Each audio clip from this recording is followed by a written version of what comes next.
E eu preciso de uma aguinha aqui, por favor. Glória a Deus. Não é para contar testemunho, é só um abraço. Amém. Amém? Bom dia. Paz seja convosco. Paz seja convosco. Quem está acordado, diga amém. Os dorminhocos, digam aleluia. Queridos, coube a mim a responsabilidade de repartir com vocês uma palavra nesta manhã. E vocês sabem que nós estamos trabalhando neste ano esse tema aqui. Tema que ele é representado por alguns verbos: ampliar, estender, alongar, firmar e impedir. Eu fiquei meditando uma palavra para esta manhã, e nesse mês, hoje é o último dia, hoje é o último dia do domingo do mês, né? Então, o último domingo nós vamos falar sobre a questão do impedir.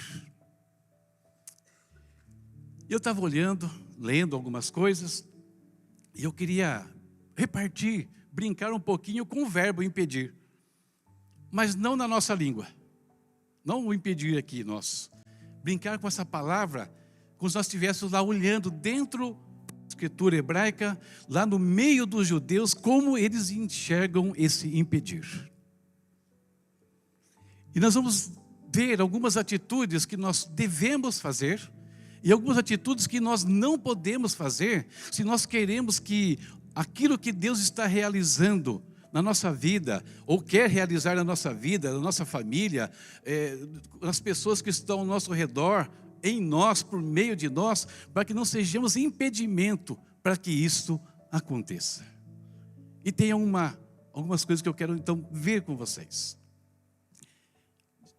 O brinquedinho está aqui. Joia.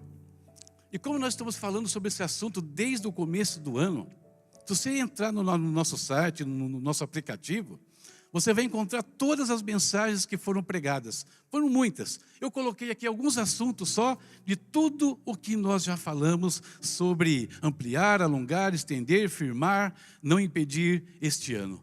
Nós falamos sobre a obra de Deus, falamos sobre família, testemunho, falamos sobre mulheres virtuosas bem recente no Dia das Mães, falamos sobre o favor de Deus, vencer medos, ressurreição, identidade, dependência de Deus, confiança.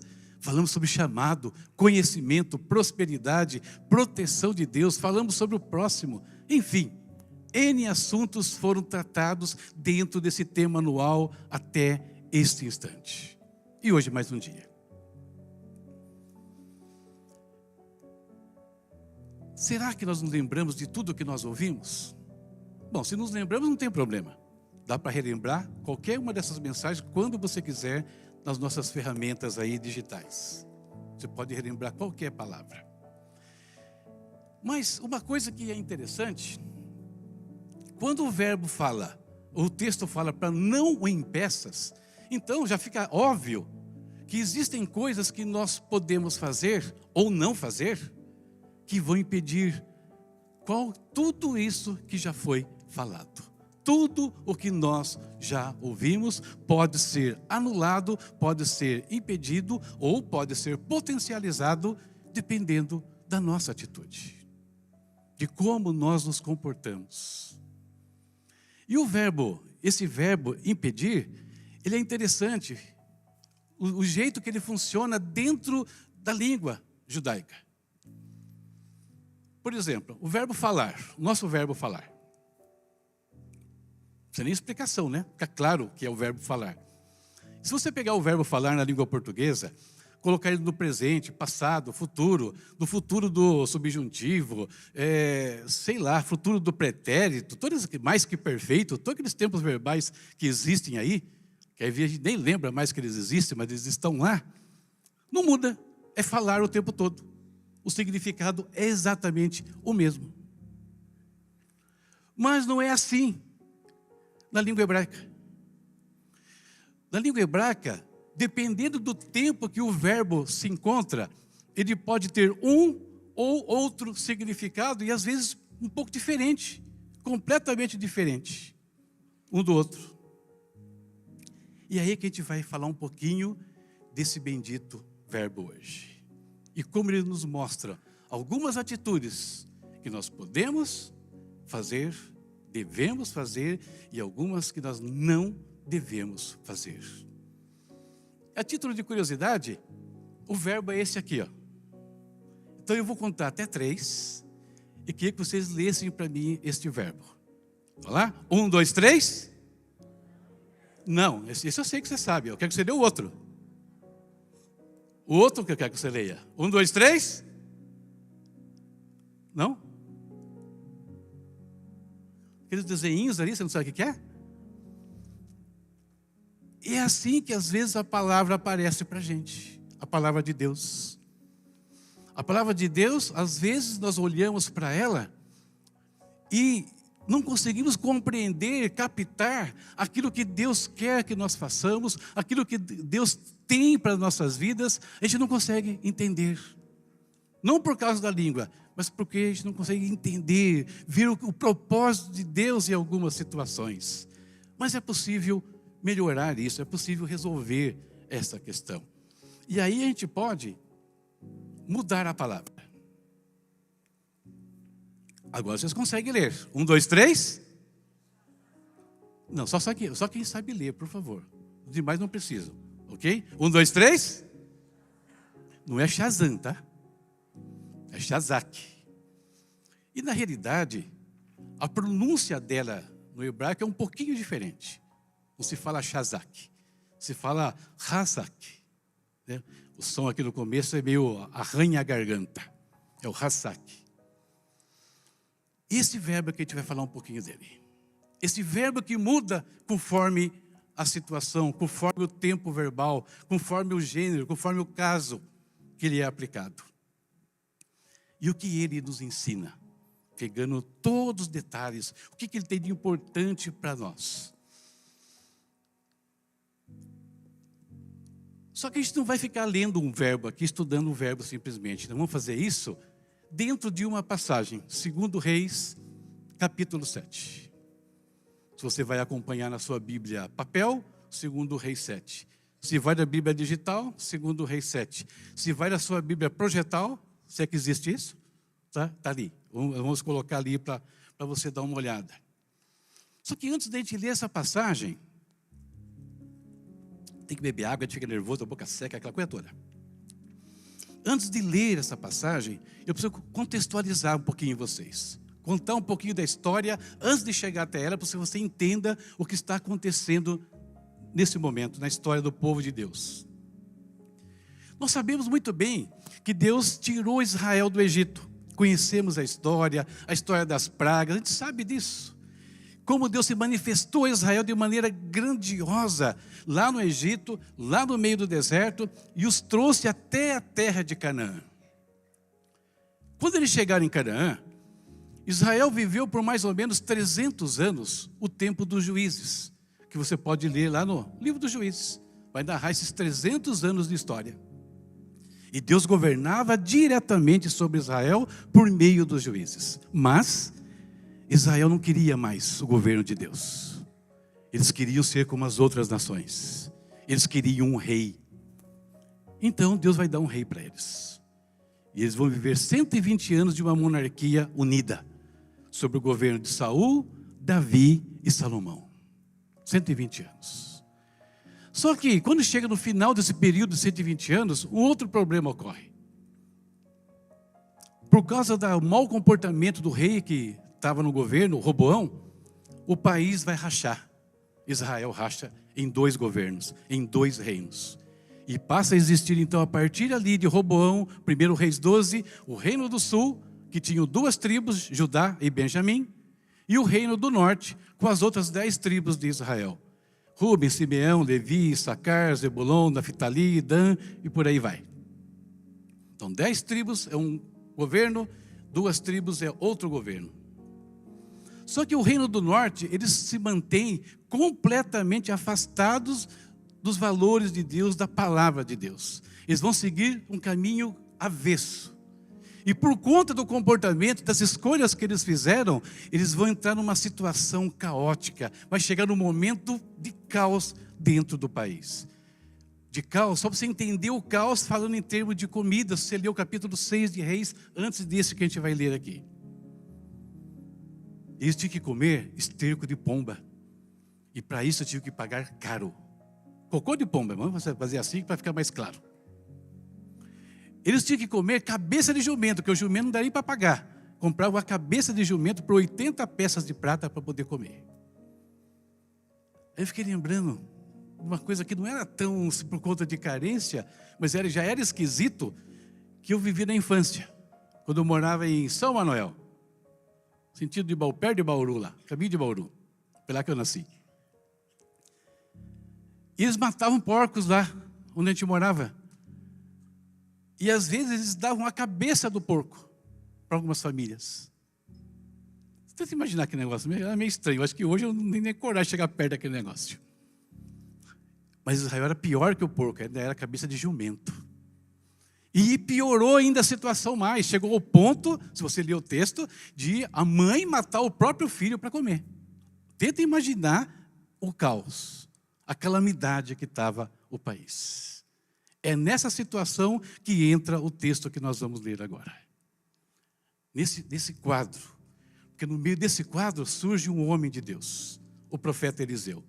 E ele traz então uma palavra. É uma leitura longa, porque a gente não vai ler um versículo ou dois, a gente vai ler o capítulo inteiro. Senão a gente não entende a história. Então disse Eliseu: ouvi a palavra do Senhor. Assim diz o Senhor: amanhã, quase a este tempo, haverá uma medida de farinha por um ciclo, e 2 medidas de cevada por um ciclo, à porta de Samaria. Pensa num caos que eles estavam vivendo, que não tinha nada, uma água, não tinha comida, não tinha nada. Esse que eu acabei de narrar, aí o profeta fala isso. Vai ter farinha, vai ter cevada e baratinho, né? Precinho módico. Porém, um senhor em cuja mão o rei se encostava, respondeu ao homem de Deus e disse: eis que ainda que o Senhor fizesse janelas no céu, poder-se-ia fazer isso? E ele disse: eis que o verás com os teus olhos, porém disso não comerás. E 4 homens leprosos estavam à entrada da porta, os quais disseram uns aos outros: para que estaremos nós aqui até morrermos? Se dissermos, entremos na cidade, há fome na cidade, e morreremos aí.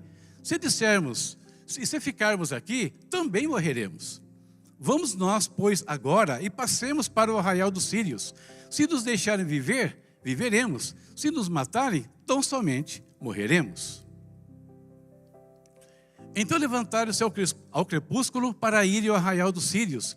E chegando-se à entrada do arraial dos sírios, eis que não havia ali ninguém. Porque o Senhor fizera ouvir do arraial dos sírios ruído de carros e ruído de cavalos, como o ruído de um grande exército, de maneira que disseram uns aos outros: eis que o rei de Israel alugou contra nós os reis dos heteus e os reis dos egípcios para virem contra nós. Por isso se levantaram e fugiram no crepúsculo, e deixaram as suas tendas, e os seus cavalos, os seus jumentos, e o arraial como estava, e fugiram para salvarem a sua vida. Chegando, pois, estes leprosos à entrada do arraial, entraram numa tenda e comeram, e beberam, e tomaram dali prata, ouro e roupas, e foram e os esconderam. Então voltaram e entraram em outra tenda, e dali também tomaram alguma coisa, e foram e as esconderam. Então disseram uns para os outros: não fazemos bem. Este dia é dia de boas novas, e nos calamos. Se esperarmos até a luz da manhã, algum mal nos sobrevirá. Por isso agora vamos, e o anunciaremos à casa do rei. Vieram, pois, e bradaram aos porteiros da cidade, e lhes anunciaram, dizendo: fomos ao arraial dos sírios, e eis que lá não havia ninguém, nem voz de homem, porém só cavalos atados, jumentos atados, e as tendas como estavam. E chamaram os porteiros e anunciaram dentro da casa do rei. E o rei se levantou de noite e disse aos seus servos: agora vos farei saber o que é que os sírios nos fizeram. Bem sabem eles que esfaimados estamos, pelo que saíram do arraial a esconder-se pelo campo, dizendo: quando saírem da cidade, então os tomaremos vivos e entraremos na cidade. Então um dos seus servos respondeu e disse: tomem-se, pois, 5 cavalos que restam aqui dentro, eis que são como toda a multidão dos israelitas que ficaram aqui, e eis que são como toda a multidão dos israelitas que já pereceram. e enviemo-los e vejamos. Tomaram, pois, 2 cavalos de carro, e o rei os enviou com mensageiros após o exército dos sírios, dizendo: ide e vede. E foram após eles até ao Jordão. E eis que todo o caminho estava cheio de roupas e de aviamentos que os sírios, apressando-se, lançaram fora. E voltaram os mensageiros e o anunciaram ao rei. Então saiu o povo e saqueou o arraial dos sírios, e havia 1 medida de farinha por um ciclo, e 2 medidas de cevada por um ciclo, conforme a palavra do Senhor. E puseram o rei à porta, o Senhor em cuja mão se encostava, e o povo o atropelou na porta e morreu. Como falara o homem de Deus, o que falou quando o rei descera a ele.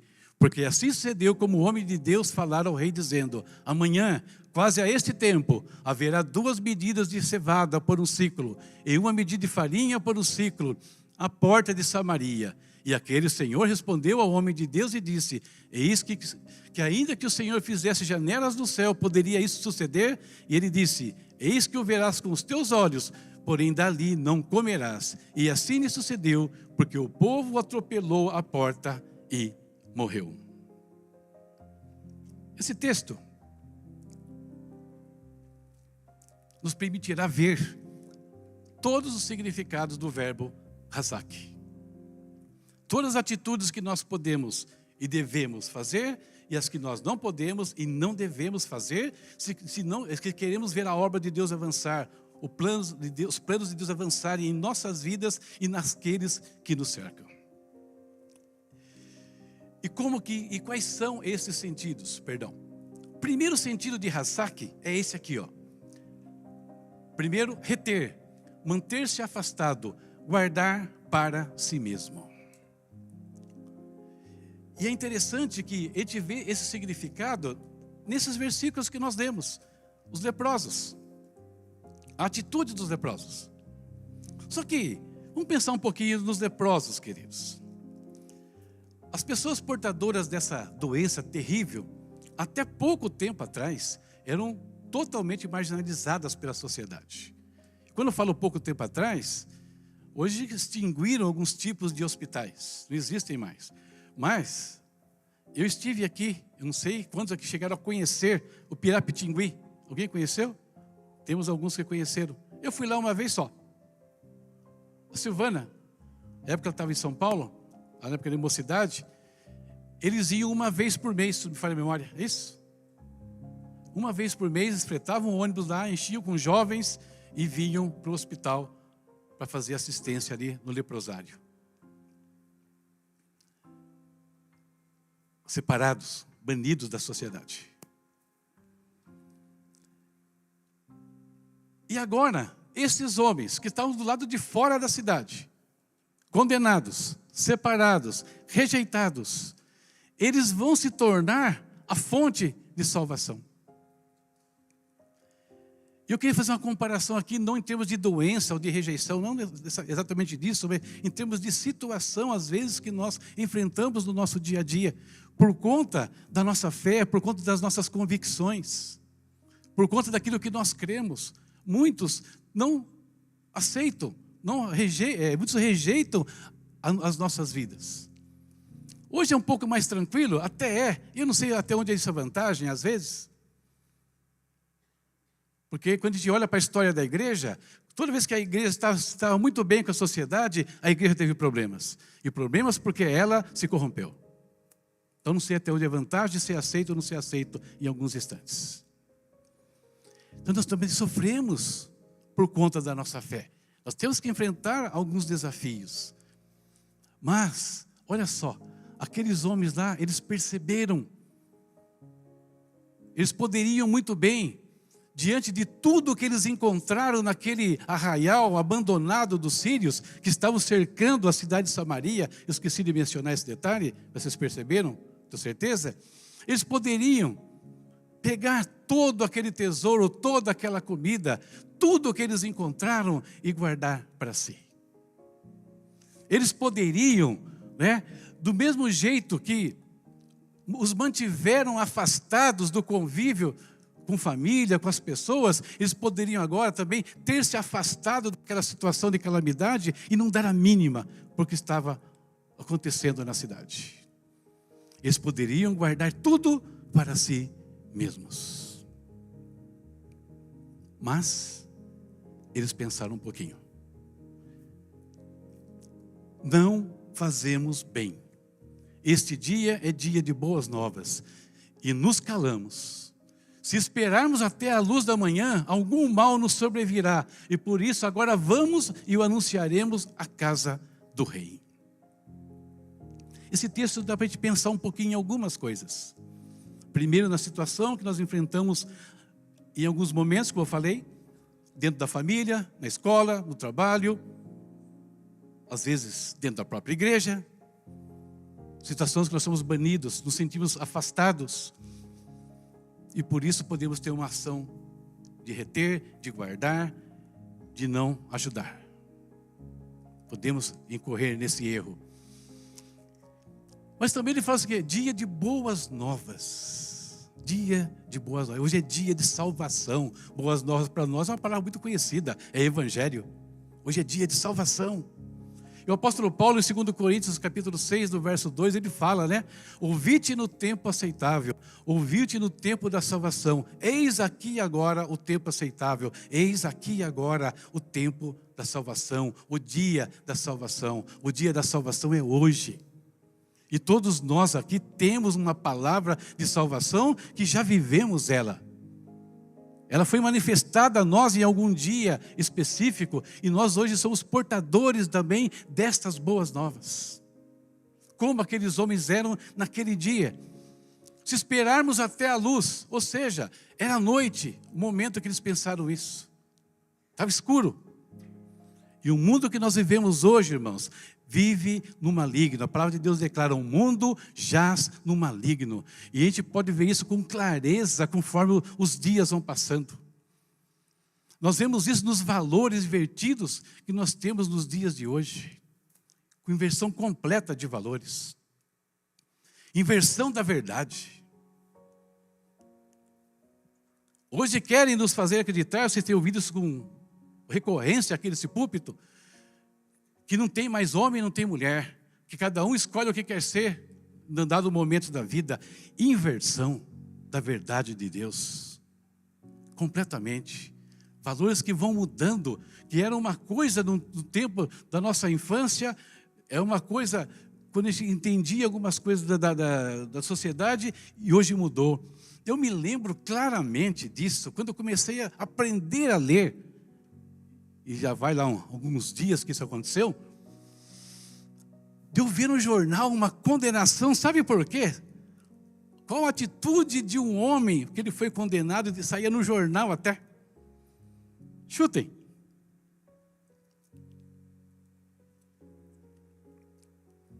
Eu vi um parente meu ter que fugir de uma cidade por conta disso. Adultério. Isso era crime. Na lei, não era bíblico, não, era crime na lei civil. Hoje, a lei civil ajuda isso a acontecer. Uma inversão completa dos valores. O mundo jaz no maligno. Nós vivemos esses dias de trevas e isso tende a piorar. Não sou pessimista, é o que está na Bíblia. Os cientistas, eles têm aí um chamado relógio do Apocalipse. Acho que é outro nome. Acho que não é bem relógio do Apocalipse. Acho que é relógio da meia-noite. Eu esqueci o título que eles dão agora. Se alguém souber, pode gritar aí. Obrigado. Grita mais alto. Obrigado. E esse relógio, você pesquisa lá, você vai encontrar essa informação. Eles colocam o ponteiro, fala que está faltando alguns segundos para meia-noite.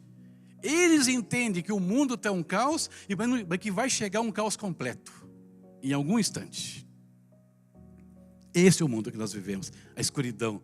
Mas nós sabemos também que nesse meio dessa escuridão, um dia vai brilhar. Assim como lá viria a luz para eles, um dia o sol da justiça brilhará sobre a igreja.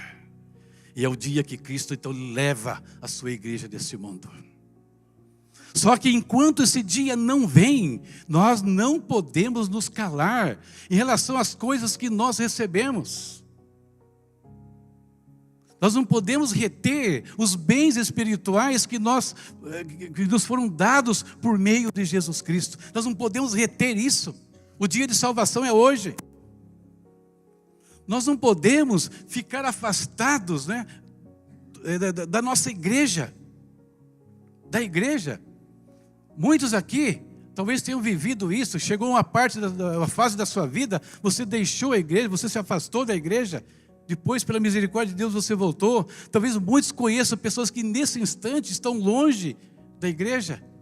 E vocês que estão aqui, nós que estamos aqui, precisamos estar atentos a isso para que não façamos parte, né? Façamos parte dessa estatística no futuro. Ficar afastado. Hebreus 10, 25, o autor ele é muito enfático. Não deixemos a nossa congregação como é costume de alguns. Não fique afastado, irmãos. Cuidado com isso. O pastor que eu tinha em São Paulo, ele usava um exemplo bem interessante. Esse dia eu usei aqui na aula Café com Bíblia, semana passada. Aliás, bom, deixa pra lá. O que você acha, como é que você se sentiria se ao sair daqui hoje, andando pela rua, chegando perto da sua casa, você se deparasse com uma perna cortada jogada no chão? Perna humana, não reborn, de gente de verdade.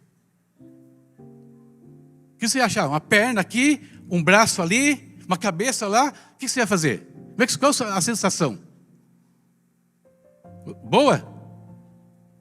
Ruim? Então por que nós somos corpo de Cristo e às vezes nos mantemos afastados do corpo? É tão ruim quanto. Membro fora do corpo é coisa feia, é ruim, é coisa que vai apodrecer, vai morrer. Não podemos permanecer afastados. Enquanto Cristo não vem, enquanto a luz não vem, nós temos que nos posicionar. O reter aqui não é o reter só a bênção espiritual, é reter a paz que nós temos, que a gente pode compartilhar. E é físico também, é material também, é reter o que Deus tem nos dado no nosso dia a dia. Isso também não podemos reter. A gente não fala, né?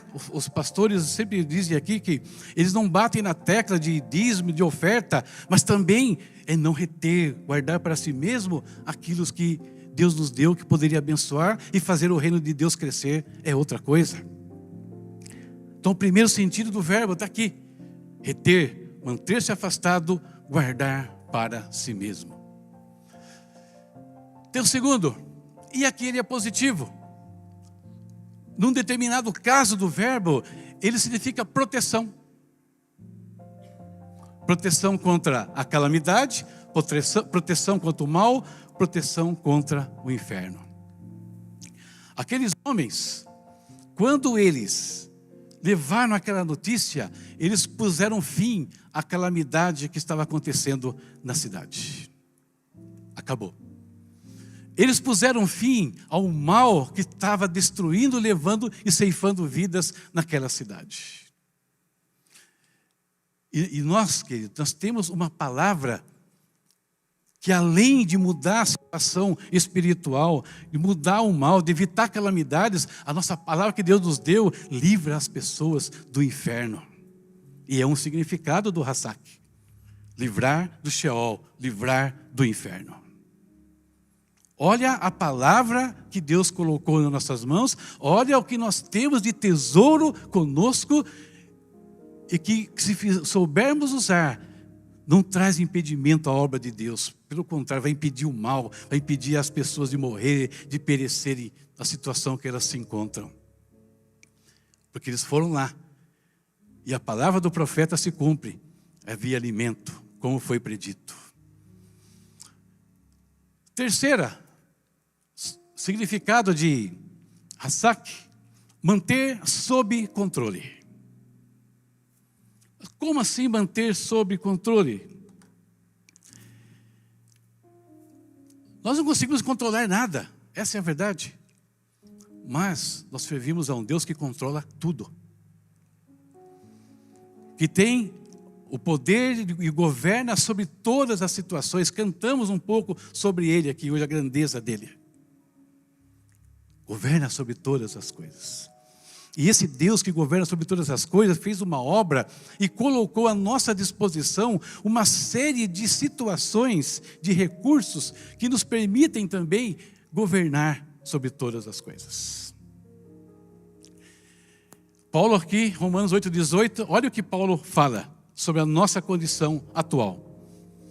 O próprio Espírito testifica com o nosso Espírito que nós somos... O que isso é? Ah, tá.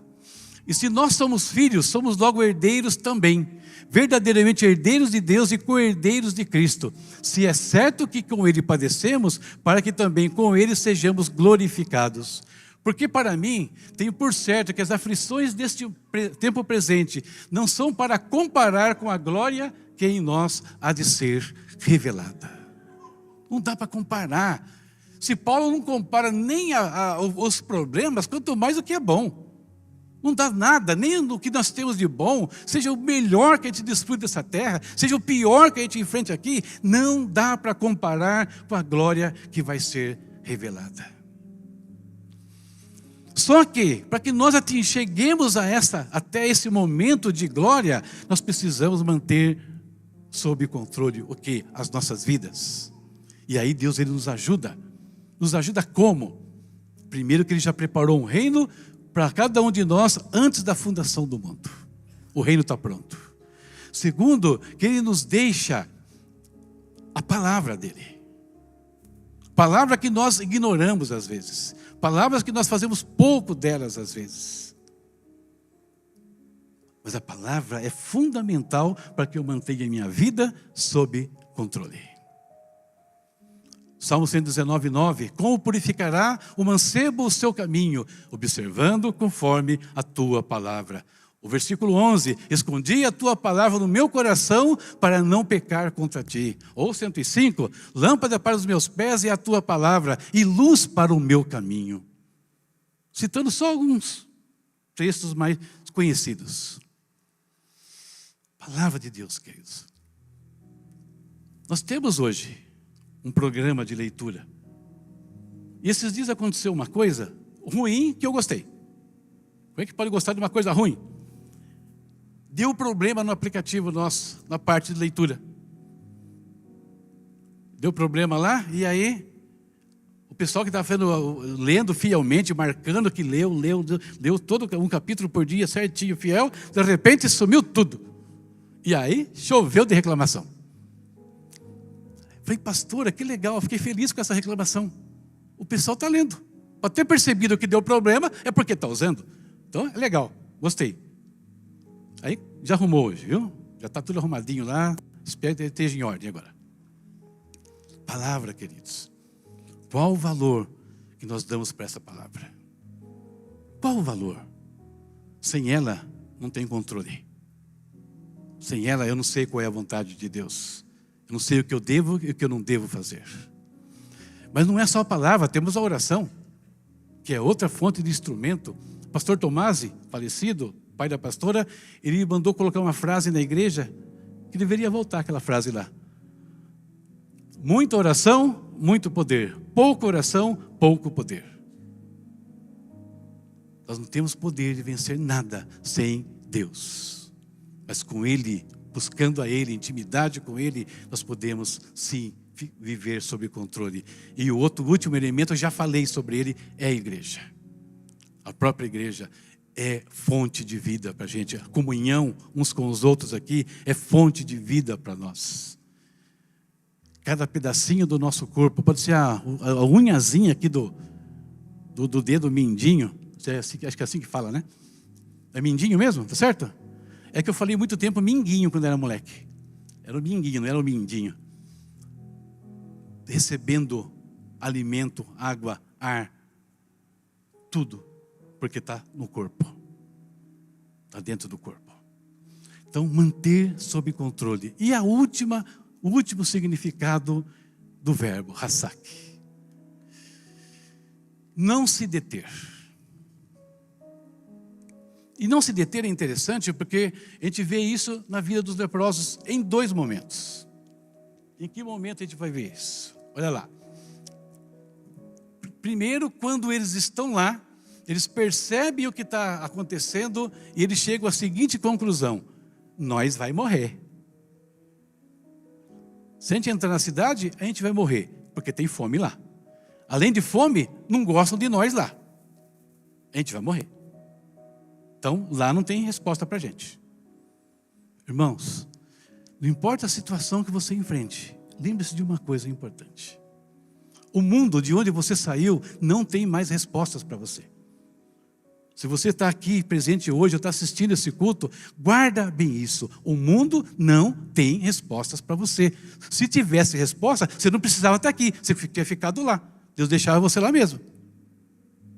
Não tem resposta. Aí eu me lembro de um dia, 23 de fevereiro, se me falha a memória, de 1982. Domingo. E por que eu guardo esse dia? Por algumas razões complicadinhas. Eu guardo o dia pelo seguinte: foi um dia que o meu time jogou. Meu time jogou lá no Maracanã. E é a estreia de um jogador no outro time, que estava voltando para o time dele lá. E o camarada jogou contra o meu time, não vou falar qual é, senão vocês vão ficar aqui muito felizes. O time de lá ganhou do meu time, com 5 gols do cara que estreou. Um cara fez 5 gols. Foi um dia fantástico. E para ajudar o fantástico desse dia, porque eu guardo, tem uma coisa mais importante do que essa. Isso aqui eu junto as duas informações. Eu estava em crise espiritual. E eu estava pensando seriamente que se valia a pena ou não continuar na igreja. Então, depois que terminou a catástrofe lá do futebol, eu fui para o portão da minha casa, e não tinha ninguém em casa praticamente, estava sozinho. Me debrucei no muro e fiz o seguinte pensamento: vou decidir a minha vida aqui. O que eu vou fazer e o que eu não vou fazer. Aí eu comecei a colocar um leque de opções na minha frente. Opção número 1. Larga tudo, voltar para o mundo. Foi a primeira opção que veio. Falei, está descartada. Se eu sair de lá, se eu estava ruim lá, por que eu vou voltar para o que eu fazia antes? Descarta. Aí comecei a seguir outras. Vou para a igreja X, vou falar em uma delas aqui para não dar problema. Vou para a igreja X, sem chance? Não anda segundo a palavra? Tem uns pensamentos esquisitos. Vou para a igreja Y, ai, que igreja morta. Não quero sair também não. Vou para a igreja Z, eu não vou me acomodar, eu não vou conseguir me acostumar com esse padrão aí. Sei que a cabeça rodava, mas rodava. Aí chegou no final, eu pensei o seguinte: acho que eu só tenho uma opção boa nessa história toda. E qual era? Digam para mim qual era. Sim, mas tinha uma outra opção. Qual era? Ficar aonde eu estava. Fico onde eu estou. E quando eu tomei essa decisão, fico onde eu estou, ali no portão de casa, ninguém entendendo o que está acontecendo comigo, e eu com a cabeça voando a 1000. Quando eu tomei essa decisão, parece que o redemoinho sumiu. Desapareceu. Toda a confusão sumiu. Eu respirei. Falei, então, Pai, se é assim, e naquele dia eu fiz um voto, eu e Deus. Pai, então é nessa igreja que eu fico. Nem homem, nem mulher, ninguém. Ainda falei o seguinte: nem você, diabo, me tiram mais de lá. Assunto encerrado. 82. Porque às vezes nós ficamos cogitando um monte de situações e não percebemos que nós estamos já no lugar que Deus nos colocou. A gente não percebe isso. A grama do vizinho sempre parece mais verde, mas não é. A nossa não é a mais verde, a nossa é que Deus nos deu. Isso faz dela um lugar especial. Então, os homens ali estavam lá. Vamos morrer. O que a gente faz? Não posso voltar. Não podemos voltar para a cidade. E às vezes nós estamos no lugar, mas também estamos sem se desenvolver. Não crescemos, não fazemos nada, estamos parados, acomodados e também vamos morrer. Vamos definhar. Porque não fazemos nada com a nossa vida. Só empurramos com a barriga, como diz o ditado popular. Risco. Vamos para lá. Se nos deixarem viver, beleza. Se morrer, é isso que ia acontecer mesmo. Então, risco. Só que quando nós nos movemos na direção de Deus, falamos para Deus que nós queremos sair da situação que a gente se encontra, que nós queremos mais, queremos romper com o passado, eu quero mudar o meu presente, e falo isso para o Senhor, e começa a caminhar, a providência de Deus entra em ação. E Deus começa a preparar o caminho para a gente. Só precisamos decidir, não quero mais voltar, e também não quero ficar do jeito que eu estou, eu quero caminhar. A providência de Deus começa a operar a nosso favor. Deus vai construir um caminho para a gente. Então não se detenha. Está enfrentando a adversidade, não se detenha. Não volte para trás. Clame por mudança na sua vida. E pede uma direção e caminhe em direção a ela. Deus vai mudar a sua situação. Como mudou de uma cidade inteira lá atrás. Mas esses homens também não se detiveram no momento que Deus mudou a realidade deles. Nós vimos já lemos ali. No momento que eles viram a situação mudada, eles tinham agora recursos que eles guardaram, eles tinham agora comida, eles tinham tudo. Eles também não se detiveram. Opa, não estamos fazendo bem. A gente precisa voltar lá e avisar a turma que tem solução. E eles voltam para avisar a cidade. Então, queridos, não se detenha nem no meio da luta, mas também não se detenha no meio do conforto. Tem gente precisando saber o que você sabe. Tem gente precisando conhecer o que você conhece. Tem gente que um pouco de alimento que você traz da bênção do repartir vai fazer diferença na vida deles. Tem pessoas que precisam. Só depende do nosso movimento. Só depende da nossa ação. Só não podemos ficar parados. E o último aqui, já indo para o fim, incredulidade. Perceba que eu tirei o verbo dali. Porque incredulidade não tem a ver com o verbo. Isso aqui é uma outra coisa. Só que a incredulidade na nossa vida, ela nos leva a fazer todas as coisas que eu mencionei até agora. Ela nos leva a manter-se afastado, a reter, guardar para si mesmo. E quando falo em guardar para si mesmo, eu estou esquecendo de duas histórias aqui, de duas pessoas que guardaram para si mesmo situações. Primeiro, um homem chamado Acã, uma história bem conhecida também. Acã fazia parte do exército de Israel, ele já estava, e a história de Acã está lá, Josué 7. Olha só que coisa, irmão. Olha como a gente não pensa às vezes no que nós fazemos. Deus falou o seguinte para Israel: eu vou dar terra para vocês. Um país, Deus deu um país para eles que tinham dezenas, centenas de cidades. E aí Deus fala o seguinte: olha, vocês vão entrar aqui, vão conquistar toda essa terra, mas tem um detalhe: nessa primeira cidade aqui, vocês não peguem nada. Essa primeira cidade, o que tiver de recurso lá, vocês tragam e coloquem aqui, no templo, no tabernáculo. Não é para usar nada. Mas um homem egoísta, pensando só em si, guardando só para si, reteve algo que ele encontrou lá, o Acã. Com essa atitude dele, ele provocou a derrota do povo de Israel na batalha seguinte, e pessoas morreram. Com essa atitude dele, ele e toda a família pereceram depois. Às vezes Deus tem tanta coisa para nos dar. Deus tinha todo um país. Imagina o que tinha de tesouro naquelas nações ali, naquelas cidades. E por causa de um detalhe, o cara perdeu tudo. E às vezes acontece com a gente, querido. Deus tem a glória, nós vimos ali uma glória, um reino preparado. E nós trocamos tudo isso por uma coisinha minúscula. Um prazer, um roubo, sei lá. pecado. Trocamos.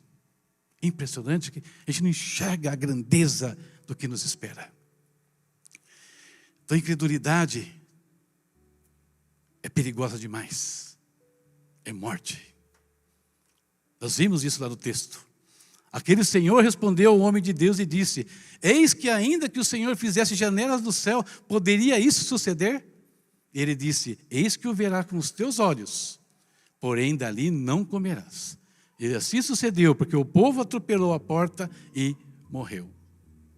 Cuidado com a incredulidade. Coração, dureza de coração. Lute contra isso, clame a Deus.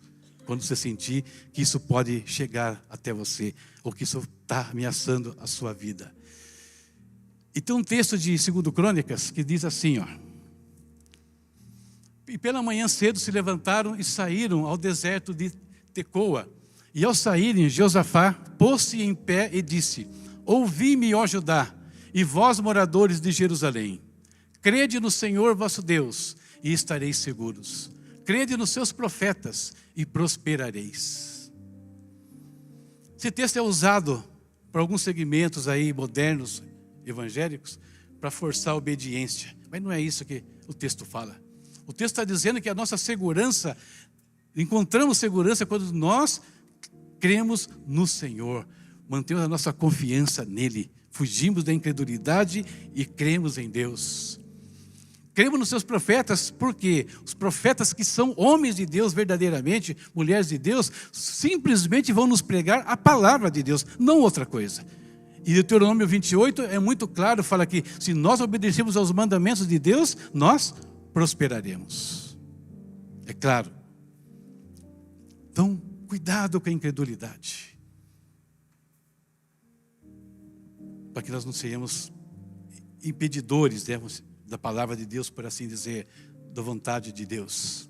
Então, fechando, irmãos, não impeças. Não impeça o mover de Deus na sua vida. Não impeça o mover de Deus na sua família, das pessoas que estão ao seu redor. Não impeça. Cuidado, não retenha, não fique afastado, não guarde só para você.